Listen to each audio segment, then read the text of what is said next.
Hey everyone, welcome to the first WorthWhile Spotlight, where we're going to spotlight people and learn about their journeys and just show some love.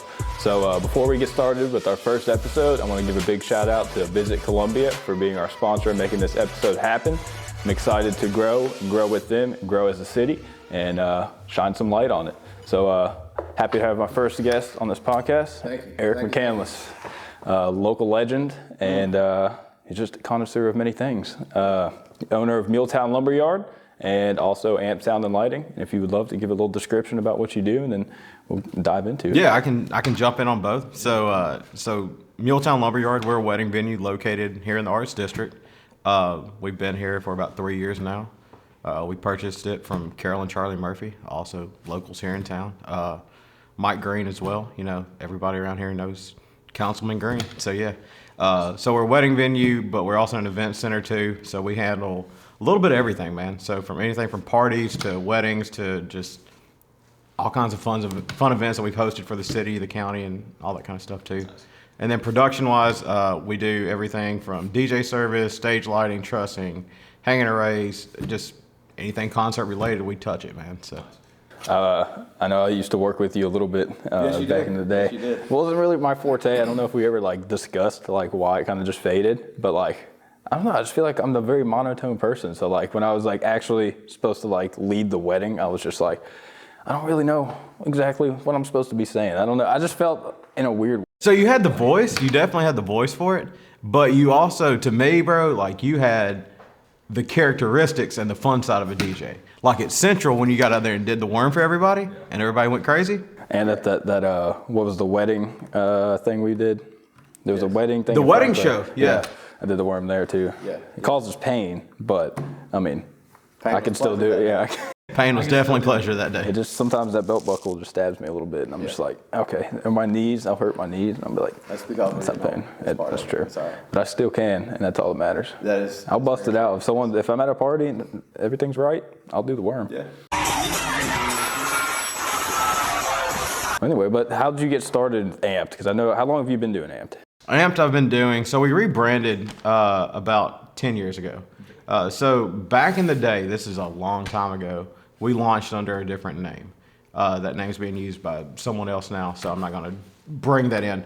But so back whenever I was 16, I started the actual DJ service then.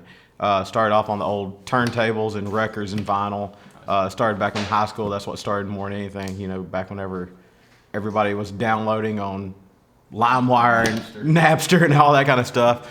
And then just started my way forward, man, and just learned I like doing production more than just DJ service. So we decided to build the actual Amped brand about 10 years ago. And then, we have the LLC of Amped Enterprises, but it also has Amp Sound and Lighting, and then, of course, the venue under it as well. So, yeah. So what got you, obviously Amped is a production company, you started with that, but what was before that? You said you started messing around when you were 16. Yeah. But what was that moment that you were I like this stuff? Well, just like everybody, man, back in school, whenever I was younger, I know I'm quite a few years older than you, but back then, dude, everybody, the way that you had a DJ is you would go to the radio station and you would push record on a tape player, and you'd record all these tracks and then you'd play it back at a dance. And so then that ended up getting into CDs. And then, that's what brought in the CDJs, people would mix on those.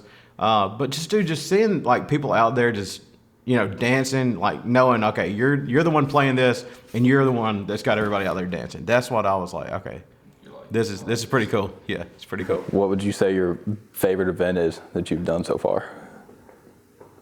Man, just being part, honestly, would probably be the whole Trace Atkins event we had here in town, the Mule Fest. Yeah. That was actually really cool, dude. Just seeing that whole outpour of the community being able to come out for a 2-day festival, that was pretty cool. Unfortunately, I was working at Trey those days, but I did walk by towards the end and I seen the remainders of it. Yeah. But so it was fantastic though. I've seen videos and stuff. It was cool, dude, because we were running 3 stages that day, or the course of 2 days, and it was nice seeing just people cycle from one place to another. All the businesses getting to catch all the different love from all that too. This is my personal opinion, but I feel like you've always carried yourself with self-confidence and self-worth. Is that something that you feel like that you've always had with you, or is it developed? Not at all. Developed? No. Was there a specific time frame where it was like, I don't know, how that process developed? So I'll say this, like back in school, dude, like I was, of course, a lot smaller than I am now, but I was always the fluffy kid. I'll say that, the fluffy kid. So I mean, like when you're growing up fluffy, I mean, that's not something everybody really accepts and, you know, can live with. And then finally, bro, like you get to the point, you're like, okay, look, I'm doing all this. Why does it matter what anybody else thinks about you? And then you get to that point, you're like, you know what? This is all that matters. I'm doing me. And and you learn to love yourself. That's what you try to like your brand, bro. Like, you know, you're worth it. There's a reason why you're worth it. You've got to eventually see why you're worth it. But yeah. Yes, it's a journey. It is. I mean, yeah. When like, was there a specific moment that you remember that like your mindset switched, or do you think it was, I don't know, I'm just trying to get that. So I'll say like just overall like okay confidence happened, you know, probably 15 years back. It just got to the point, it's like nobody's opinion matters. It doesn't matter what other people think of yourself. You know, what matters is what you've got going on in your life and what you're doing for yourself to better yourself, better for your family, all that kind of stuff. That's true. And then, like, you kind of seen like the whole weight loss journey and all that kind of stuff. It was phenomenal. Well, thank you. You do too. You always look beautiful. But that whole weight loss journey was another thing too. It was just like Addison, which is like our little granddaughter. You know, pretty much I saw whenever I was at my heaviest, like, okay, I'm not going to be able to keep up with her for anything. And so a friend of mine told me, he said, you can start all these different journeys. He said, to try to do this. He said, if you don't have something in the back of your head telling you a reason to do this, you'll never do it. And he said, don't do it just for yourself. He said, figure out some other reason. And so Addison honestly was my reason, because I was like, if I want to watch her grow up and watch her, you know, be able to run and keep up with her, dude, that was my reason. I was like, I want to be able to see that. And so that's what triggered that whole thing. Who was that that said that? Addison. Just a friend of mine. Okay. Yeah, a friend of mine named Chris. Okay. I was wondering if I knew him by chance. Yeah. Well, that's cool though. What's your story though? Because like I know obviously outside of like Amped and Milltown Lumberyard, I mean like I don't know exactly like where were you born, where were you from, like where did you grow up here in Columbia? Okay, so very long story. I'll give you short condensed. So I was adopted from Calcutta, India, whenever I was 4 months old. Grew up out in the country, out in Hampshire. My parents they live out there. Went to Hampshire growing up, so super small country school, K through 12, like 36 in the graduating class. But all of our friends, dude, were here in town. So that's where this was the hangout spot, was here in town. You know, we'd all drive to town, and back during the day, dude, we'd all like drive up and down the road and just cruise the strip. So yeah, and then we'd find an open parking lot and then just all hang out. That's classic. I did the same thing. Yeah, that was it. What parking lot? So back then it used to be Fisher's Carpet over there beside Advance Auto. So right there on James Campbell, Fisher's Carpet, that used to be the spot back then. And then we all realized we had a bigger group, so we'd all go to the bowling alley parking lot. That's a classic too. My at the time frame, I went to Spring Hill. I've always lived in Columbia, not always, been here 18 years, but like ours was the Crossings or Walmart. Okay. I mean, it's one of the two, but I mean, I feel like as I've gotten older too, and it's like after graduation, it's like you'll just be driving around and be like, oh, well, that's the parking lot hangout now. Like I've seen people like Big Lots or like, I don't know, Kroger parking lots. It's a powerful one. I mean, I don't know, it's wild. Yeah, there used to be Sarge's Cycle here in town back in the day. I remember that. So do you remember the term John Henry's, the old gas station? Yeah. So MX Sports back there behind it. So Sarge's was that building right there on the front where that Cleaners is now. Okay. Yeah. Okay. When did they close? A long time ago. Yeah. I wonder why I've heard that name. Like the business name I've heard, but I don't think I've ever laid eyes on it. Yeah, they were around here in town for the longest. Yeah. Nice. How did it just crossed my mind? How did we become connected? We met through Chase Blanchard. Yeah. We were hanging out with Chase one day, and he was like, "Hey, I want you to meet a friend of mine." And it was right after me and him just first started hanging out. I met him, then I met Caleb, then I met you. So yeah. Caleb, shout out Caleb and Chase. Yeah, right. I love them both. Yeah. That's I remember that night I worked at. What was the night was it prom at Central? Yeah. Okay, there was a wedding that I did with Caleb at the Ripavilla. Okay. And that was the first time I think I ever like did anything with you. And like I remember doing it with Caleb, and like he was loading some stuff up, and then he'd called and he was like, "We're gonna need some assistance down there." And then like I remember loading it up, and then like I was in love with the moment because I was just like, "This is cool. I'm DJing a wedding. I've never done this before. We're about to go to Central's prom and just like have fun." And then we did. So I mean, what do you see going forward? I mean, just in general with like the community, with Lumberyard, with brand wise, man, like I can honestly say like life wise and brand wise, I'm where I want to be in life. Like I'd given myself, I'd said by the time I was 40, I would love to be working by myself, running my own business, all that kind of stuff. Well, we're doing it now, and that's where I want. Like me and my other half, Amanda, like we've been together, years now. And it's nice. Like I can honestly say like I love my life. And I love what I've got going in it right now. Community wise, dude, this whole session coming to the Arts District is going to be awesome. The budget's been approved for it. So pretty much what you saw happening on West 7th is going to carry over to the Arts District. They're actually supposed to start this year on that. And so pretty much everything you see at Firefighter Park, which is right down from us, all that is going to move forward into the Arts District. So all that's going to be new sidewalks, new green space, just a whole different vibe here in this area to actually look like an Arts District. And then they've extended the Arts District all the way up south and then all the way around to the Mule House. Okay. So all this you're will saying be like all the way to like pretty much what train track? Yeah. Okay. Wow. Yeah. And then there'll be a roundabout installed, dude. We've hosted all the meetings so far there at the venue. And so just the blueprints and the plans on this is going to be phenomenal for this. What's the time frame? So time frame, they're quoting around 2 years turnaround. Okay. So yeah. When do they want to start? Did you say that? They're supposed to start in June of this year. It's going to be wild. My brother showed me just a link on Facebook I think I saw, but it was what they were planning on doing with James Campbell. Oh, yeah. That development looks like it'd be insane. I mean, from where that's going to be like 2 shopping plazas, like where the mall's at, and then like it's going to be wild. It's nice, dude. And I'll tell you, man, just over the years, just seeing how Columbia has changed is wonderful. Now, the good part about Columbia is that Columbia has a good, steady growth. It's still manageable up until this point. It's not to throw like Spring Hill under the bus, but Spring Hill grew very quickly, which is wonderful for the amount of money they're able to bring in. But the whole traffic system, is horrible through there. You've got a 2-lane, and Columbia going forward already, you've got a complete 4-lane all the way out, which is nice to have. So the infrastructure is like already there. Yeah. Like, it's going to be the next, I won't say next Franklin, because I think it's going to be better than Franklin. Yeah. But I can say that. But it's going to definitely have that growth, and it's wild. Like, I mean, I've been here going on 18 years, and like, it's funny, like, just working at Trey for so long, like I met so many people that like are moving here from California or anywhere. I mean, Florida, New York, I met so many people, but like everyone's like, man, this place is awesome. And like, there's so much like growing and stuff happening. But it's like when we moved here 18 years ago, it was like ghost town. Oh, yeah. I mean, there was like a couple places on the square. I mean, a lot of law offices and stuff, but like to watch it just like open new business, and then something, obviously open and closed, but like those, I mean, shout out to Cities. I'll say Cities. Like Cities was one of my favorite places when it opened, because it was like, when Cities and Asgard opened, it was like a game changer. Cities had a good vibe. There was just something to do at that point, and it was just like, I don't know, it was just wild to watch it grow. But obviously it's sad that they closed, but like, that opens the door for Marcy Joe's to come in. And it's like seeing that door rotate is pretty cool to watch. And then when I was working at Trey, it was cool to be right in the middle and just get all the insight and hear stuff that's happening.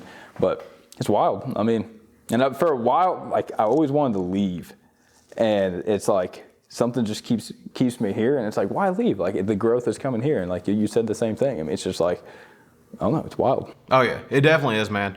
And Columbia's growth, man, just especially even on the square, I don't know how it's changed. We'll say even just in the past 5 to 6 years. Oh, yeah. It's amazing. And the different people that have been involved with that to kind of push it along the way, it's nice to have those people in place too. People that has backed the city, people that's backed the county so far, with all that, And I think too, like a lot of people are like, that are here have been here for a decent amount of time. So it's like the characteristic and like how Columbia like operates, I feel like is just staying place while all these other things are adding to it. So like that foundation, I feel like is laid. I mean, or the track has been laid, however you'd like to say it. That's cool. Do you got any questions for me at all? Like, hit me with something. Okay, well, yeah. Honestly, okay, so you'd been with Trey forever. Trey? Yeah, you'd been there literally as long as I had known you. What made you decide to take the jump from, okay, I'm going to have my brand and then I'm going to have the Trey job, to just saying, hey, I'm going to devote to my brand and that's it? So you want to know like the actual like decision making thing? What said, okay, Tyler, I'm done with Trey. It's time for me to focus just on myself and that's it. So because I've been serving outside of Trey for, it was like 6.5 years. I was at Trey for 5, like going on 5.5. But like the entire time I've been serving has been like as a networking tool. It's just been a way for me to meet people, be able to conversate, hand out cards, and like, I mean, honestly, like show my work ethic off, because like I love people anyway. So like I love conversating. So it's like I get to provide you fantastic service and networking, build a relationship. So like that was my goal the entire time. And then I started bartending, and like that opened way more doors just because like people like to come up there and conversate. Sure. So like I dug in with it and I just kept going. And then I knew that there was going to be a point that like I had to make the choice, because like I made great money working there, and it's like that was my main source of income. And like at that point it was like, why leave this? I guess it's the mindset. It's like it was comfortable, and I saved up a decent amount, and I was like, if I don't leave now, I'm just never going to make the choice. And it's like I won't look at WorthWhile as my main source until I cut this one off. And like, it was sad. I mean, like I said, I had nothing wrong with working there. I enjoyed working there, and the networking itself was, I mean, that's why I was able to even leave, because I've built a foundation of people that I feel like support me and support the brand. And I just had to make the choice. Honestly, what the final decision was, I did a pop-up shop on the square. I think it was the beginning of October. October's pop-up, first Friday. And I told myself if I did 500 in sales, which isn't anything crazy, that I was going to put my notice in. And I did 1,100 in 4.5 hours. And I was like, okay, well, I told myself I have to do it. So I put a month notice in, and then I left at the end of October. And it's been a big planning session since then. But I mean, here we are. I mean, WorthWhile Spotlight. Right. And you're here, and I'm a manifestation at its finest. That's nice. So next question, WorthWhile brand. Okay. So I've known you since you've had WorthWhile brand. Where did you come up with the name WorthWhile? What made you decide to say, okay, I want to do clothing. Okay, I want to do this. Okay, I want to do, spoken word, or like your rap stuff that you're getting into. What made you get into all that? Like, what made you decide to say, this is the brand I want to create? So actually, there's an article just came out that Nashville Voyager did on me, and I kind of went into pretty good detail on like that aspect of it on there. But to give full credit and transparency, like Benji came up with the name and the logo. Like he came up with it. But it started with, I read the book Rich Dad Poor Dad when I was working at Kroger, and it changed my mindset. And I was like, I want to grow something while I work, because like that's the only way something will grow. And shout out Harlan Groves, but Harlan Groves started a clothing brand here called Modern Hippie. Okay. And that was an inspiration for me, because I was like, man, this guy that I know, like he started one. Like why can't we, or why can't I? And I was fired up, and it's honestly the same honest thing that happened with Southern Trey and Kroger. I worked at Kroger for 3.5 years, and like I read this, my mindset changed, and I was like, if I don't leave Kroger, I'm going to keep working at Kroger. Yeah. I don't know what I'm going to do, but I know if I don't leave right now that I'll just keep working at Kroger. So I left, and then I was fired up, like I said, and I wanted to do something. I didn't know what I wanted to be. And me, Benji, Spencer, and Ethan, we were all on a trip, and like we were just conversating, and like obviously me being fired up, I was like, I want to do something. I don't know what it is, but I just want to like do something. And this actually is a great point that I'm glad it happened this way, because it allowed me to use that as a tool to like when I speak. But this idea was happening. We were all fired up. We were in the car talking about, we could do this, or we could do this, and then it faded. We went up. We were on the trip. We just continued on the trip, and then a week and a half later, it's like my thoughts continued on, because that's what happens. Like in our day-to-day lives, like we have a great idea or something will happen. And you're like, man, that's a good idea. But then you just get right back into that rhythm of life. So like that happened. And I just kind of put the idea behind me. And then I go to Benji's house one day and he was like, I got to show you something, boy. And I was like, what's up? And he was like, WorthWhile. And like, as soon as I seen it and like he said the name, it was like, it just like clicked. And I was like, that could work. Like, what is like, and then from that point on, it's like, what does WorthWhile mean? Yeah. And it's like, I took it upon myself at this point. It was like, I have to figure it out for myself in order to even grow a brand that says that. Like, I can't just go around saying, you're worth it, you're worth it, you're worth it, if I don't even know what that truly means. Yeah, sure. So that set, honestly, like a 7-year journey that I'm still on. I don't feel like it ever ends. I mean, like you said, I mean, it's a development process of that, and it just never stops. But I mean, that's where it started from. And then from that point on, I realized how impactful it could be. And then I just kind of took all the avenues I can, from like public speaking and trying to just really talk to the youth. Because like nobody, no offense to anybody that was in my life like when I was growing up, but like nobody was like, you are worth it and you can do it. Yeah. Like, that's not that it's a game changer, but like you always hear like, you shouldn't do that, or you shouldn't do that, or you need to do this, or you need to do that. And it's like, just to have someone be like, you can do whatever you want and you're worth it. Like, that changes. So, I mean, I want to be that voice. So I get it, dude. Yeah. I feel like that's where it came from. I'm going to give a shout out to Benji on this too, because Benji also is the one that did the Amped logo. Oh, yeah. So literally, Chase reached out to me and said, I reached out to Chase. I was like, hey man, do you know anybody that can design a logo? I said, I want it, to be for Amped, yada, yada, yada. And he's like, man, he said, reach out to Beeman. He said, see if Beeman can fix you up a logo. And so I shot Benji a text. I'm like, hey dude, look, I'm looking to redo the logo. And I said, this is the wording. I said, but I'm going to give you free range on it. You come up with whatever. Beeman, from me to you, you killed it, bro. And I love the logo that you came up with. Hey, shout out Beeman. I mean, that's 2 of them. I mean, he killed mine, he killed yours too. So yeah. Hey, I love it. Yeah. He's actually, I just talked to him the other day, and like, he's working on some new logos for WorthWhile. Okay. And I don't know when they're gonna come out, but they might be like a rebranding phase. Okay. I don't know how long I'm thinking, but it's pretty clean. That's cool. Yeah.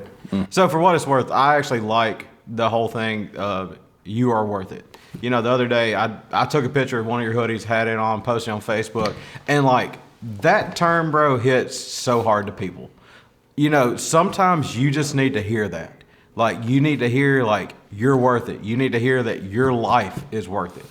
I've had people in my life, and I'll say it, that have struggled with depression and even to the point of suicide, man. And like sometimes, and like this is going to probably get deep, but like sometimes that people just in general need to know that they're worth it at the end of the day. Like, you've got a purpose in life. Like, you're not just going through life for no reason. You've got a purpose here. Like God's put you here for a reason. You may not know your reason yet, but you've got a reason to be here. And at the end of the day, like, everybody should know that they're worth it at the end of the day. Like, the whole thing of, suicide hopefully will never go through anybody's mind, or like our whole friend list. But, they've got to realize at the end of the day that they've got a purpose for here, and that they are ultimately worth it. And it takes discovering it. I feel like that everybody probably at some point in their life goes through it's life. I mean, life literally goes up and down, but like sometimes the downs are a lot harder than the other downs for other people, or whatever it may be. But like you said, I mean, like, just having somebody or something be like, you're worth it. You could, like, there's a story one time, I did a radio ad, maybe like 3 years ago, I think. I didn't really have a purpose behind it. Like, I was just like, I want to say, like, this is the meaning of the brand, and like the website, shout out the website. And I put it out there. It was a meal week that I put it out, and like, never heard. I mean, a couple people like Snapchatted me, and they were like, "Oh, I heard your radio ad," and I was like, "Cool, thanks." But like, there's never anything that came from it. But fast forward like a year later, I'm working at Trey, and there's this couple that comes in and serving them, and like, a door opened, and I was like, where y'all from? And like, I've been here, X amount of time, and I was talking about WorthWhile, and the guy that was with her, he was like, "Oh, that sounds so familiar." He was like, "I think I've heard that or seen that somewhere before." And I was like, I mean, he just moved here. So I was like, recently, and I was like, I don't know. I mean, I've never seen you before, but I mean, I do like speaking stuff here and like pop-up shops. And then he said, I feel like it was like a radio thing. And I was like, I did do a radio ad. And I was like, that was like a year ago though. And he was like, to be completely honest with you, he's like, I was driving up here from Florida and I was thinking about killing myself.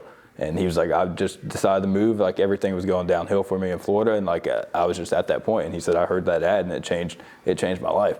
And I was just like, I was stuck. I mean, I'm stuck right now just because it's like you just never know. I mean, like it was a year later, and it's like this guy heard that, and it changed his perspective in life, and I had no idea. Yeah. And it's just like, I don't know, it's wild. You never know, bro. Like at the end of the day, what someone's going through and what you're saying is going to either negatively or positively influence their life. You know, and that day it was positive. So shout out that guy. I can't remember your name. I don't know if I ever got his name. Yeah. But shout out to you. But going back to like anxiety and depression, like that is unfortunately a rising problem. I feel like you see it more and more. And I think social media triggers that more than anything. 100%. Because I mean, you're looking for like on social media, people, especially the younger generation, you're looking for instant gratification, and it gives it to you. It does. Yeah. You know. Yeah. That's kind of the bad part. Is like I will blame social media 100% on why depression is on the rise. You know, I know, of course, like, you know, kids deal with bullying and all that kind of stuff at school, but social media, man, can either pull you down or lift you up as quickly as you want it to. You know, and that's just, I hate that. It's a double-edged sword. It is, bro. It's either you're using it or it's using you. Yeah. And, I mean, I try and, like, keep my time down on, like, using it. But, I mean, like you said, it's wild, like, growing up. How old are you? I'm 37, man. Okay.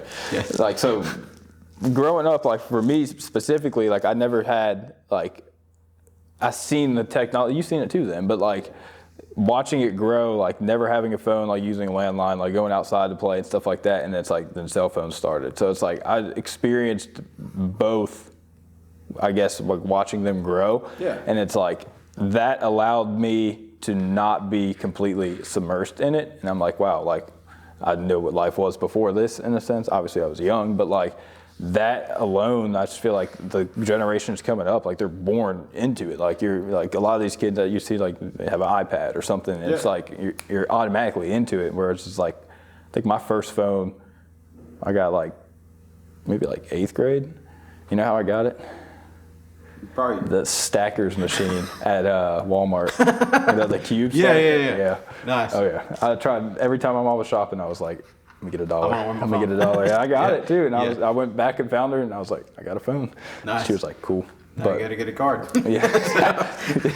She's like, "Well, go back to the stacker machine and go try again. Yeah. Here's another $1. No, that's wild. But I mean, it's definitely. I mean, that's honestly why, like, circling back with WorthWhile, like that's why I want this design to be out, because like that by far, bro, out of all the designs you've come out with, which I love all your designs, that hits the closest to home and I think will influence more people.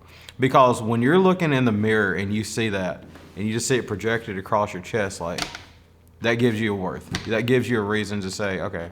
It says it for you. Yeah. You are worth it. It's not I am worth it, because you would have to say it at that point. It's telling you that you are worth it. Yeah. And that, honestly, where this specific one, like, it's been out for like a year and a half, I think 2 years, but like, this is the most impactful one, like I've heard, and like people have actually said, like, this one, I enjoy this one because of like what you just said, like you could actually, there's a message behind it. And like, it never clicked for me until like after leaving Southern Trey, and I was like, I got to figure out what my demographic is, like what I'm actually trying to do, like what problem am I trying to help. And like, it obviously fell into like the anxiety and depression, like there is a need for help in that field. And I started researching and stuff, and like I've battled with it myself over the years. Like like I said, it comes in waves, but like I realized it's their thoughts. Like it's the way you're thinking. Like you said, you can think about it optimistically or pessimistically.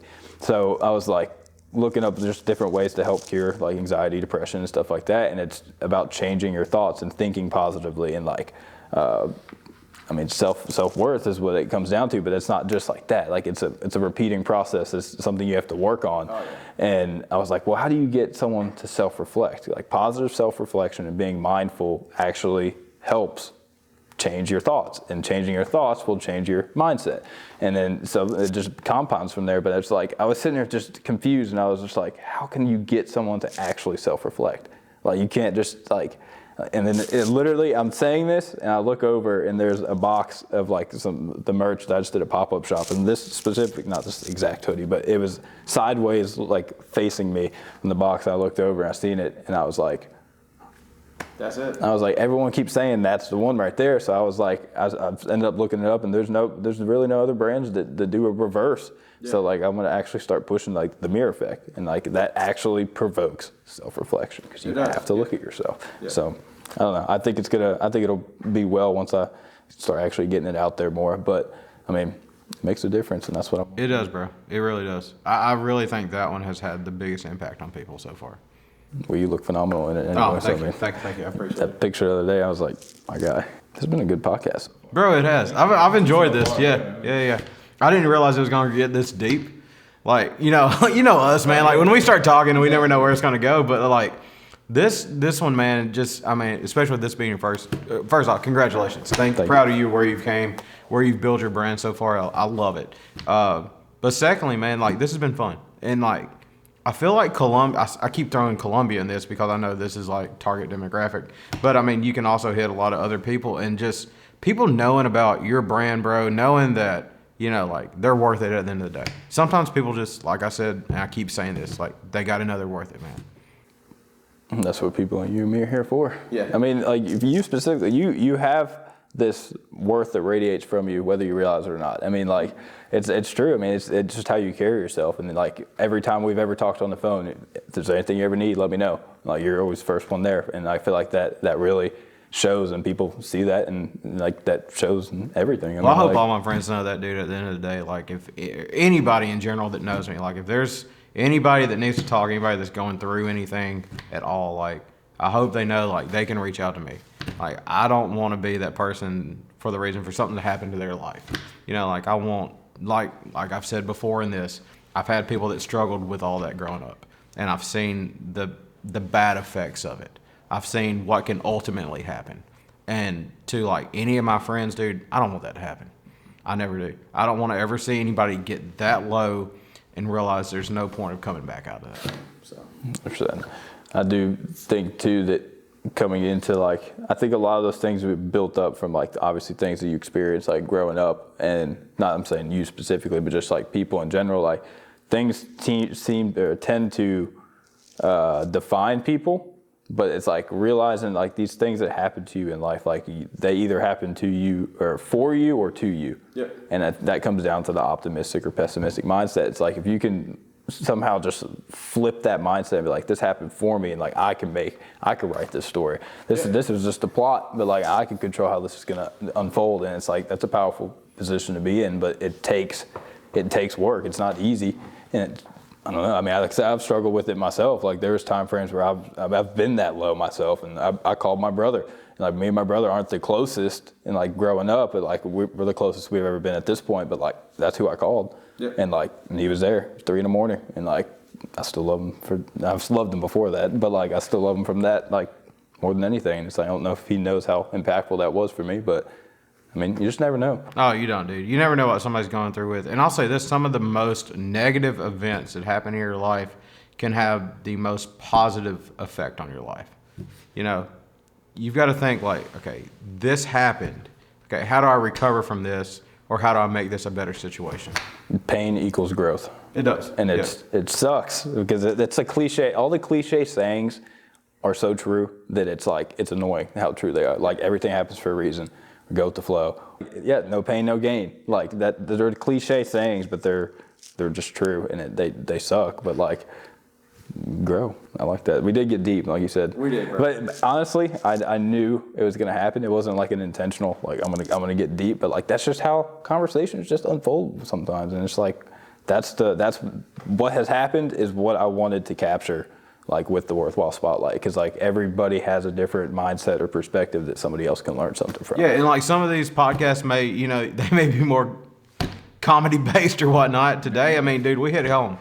Like I feel like you hit close to people's hearts today. I feel like you hit on what your brand is, and people know at the end of the day, like, this is it. This is I'm worth it. You're worth it. So. You're worth it. And you're worth it. So. Hey, well, I brought you this tea. Why don't you go ahead and open this? It's a one of one. Those amp colors. Oh man, baby, this is sick. I like this. Amp colors. Oh yeah, this is my company logo. Hopefully you'll see it, but it's black and green, and that's it. I love it. Those are good individualities. One of I one. like that. I like that. Thank you so much, dude. That's nice. Thank you. It looked great on that KRX too. I didn't even think about that. That's perfect. It does match. Everything will match, bro. I love it. Like color coordination. Mule Day, dude. Mule Day is what is it called? The Vibrant Mule or something? The Neon Mule this year. The theme of Mule Day. It's called the didn't know Neon that. Mule. So those colors, everything in Mule Day is supposed to be themed off of like neon bright colors this year. So Why is that? Do you know? I don't have a clue. They think of different themes every year. Yeah. And this year is the Neon Mule. So you may want to print up some neon shirts for that day. And have I those wish I knew that. ready to I go. wish I knew that. I didn't know that. Yeah. That's cool though. I mean, I wonder if it has to do with just like I feel like retro is coming back. Oh yeah, dude. Yeah. You're starting to see more and more like vintage shops pop up, and like people are just kind of rolling with it. Yeah, that's cool though. I enjoy it. I mean, you just never know what's gonna happen. Neon mule. I wonder if they'll actually do like an actual neon tubed mule for like the parade or something like that. Like a painted mule. No, like an actual, no, but I mean, like, like the actual, like, neon tubes, like, there's not one, like the lights in the background, like a full-on neon mule. That'd be pretty awesome, man. Yeah. Well, Eric, Tyler, enjoyed it, I my man. appreciate you so Thank much. you so much. I mean, first one of many, and I enjoyed it, man. I hope people enjoyed the content and got to learn a little bit more about you and Worthwhile. And guys, from us to you, just know at the end of the day, you're worth it. You are worth it. Never forget it. Thank you for tuning into this week's Worthwhile Spotlight. Our goal is to motivate people to become the best version of themselves possible through the power of storytelling. Our stories are written by the things that we experienced growing up, and these experiences, negative and positive, shape who we are and what we stand for. The beautiful thing about your story is that you get to decide how it's told. So as a diamond in the rough of life, hang tight and let your light shine bright.